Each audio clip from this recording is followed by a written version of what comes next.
அந்த போன்ல இன்ஸ்டாகிராம்னு ஒரு ஆப், அந்த ஆப்ல நம்முடைய முஸ்லிம் பெண்கள், அதாவது புர்கா போட்டுக்கிட்டு, பர்தா போட்டுக்கிட்டு, ஷால் போட்டுக்கிட்டு, சினிமா பாட்டுக்கு ஆடிக்கிட்டு, இஷ்டத்துக்கு தன்னுடைய போட்டோவை அப்லோட் பண்ணிக்கிட்டு, இஸ்லாத்துல இதெல்லாம் ஹராமு, தன் கணவன் அல்லாமல் மற்ற யாருக்காவது தன்னுடைய அழகையும் உடலையும் காமிச்சா அது ஹராமுன்னு எல்லாத்துக்குமே தெரியும்.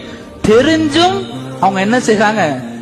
தப்பு செய்யறாங்க. அல்லாஹ் கொடுக்கக்கூடிய பெரிய தண்டனை என்ன தெரியுமா? அந்த உலகத்துல ஒரு மனிதருக்கு ஒண்ணு தப்பும் தெரியும், தப்பும் தெரிஞ்ச அந்த தப்பை விரும்பி செய்வான். அவன் இது தப்பு, இது ஹராம், இது பாவம் தெரியும், தெரிஞ்சே அதை விரும்பி செய்வான்.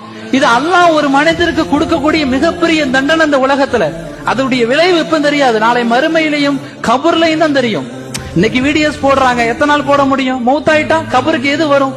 நம்ம ரீல்ஸ் போடுறோம், பல பேர் லைக் பண்றாங்க, பல பேர் கமெண்ட் பண்றாங்க. அந்த லைக், அந்த கமெண்ட் எல்லாம் நன்மையாக மாறி நம்முடைய கபருக்கு வருமா, பாவமாக மாறி வருமா? நம்ம கபருக்கு போனாலும் அதே வீடியோ, அதே போட்டோ எல்லாமே இருக்கும்.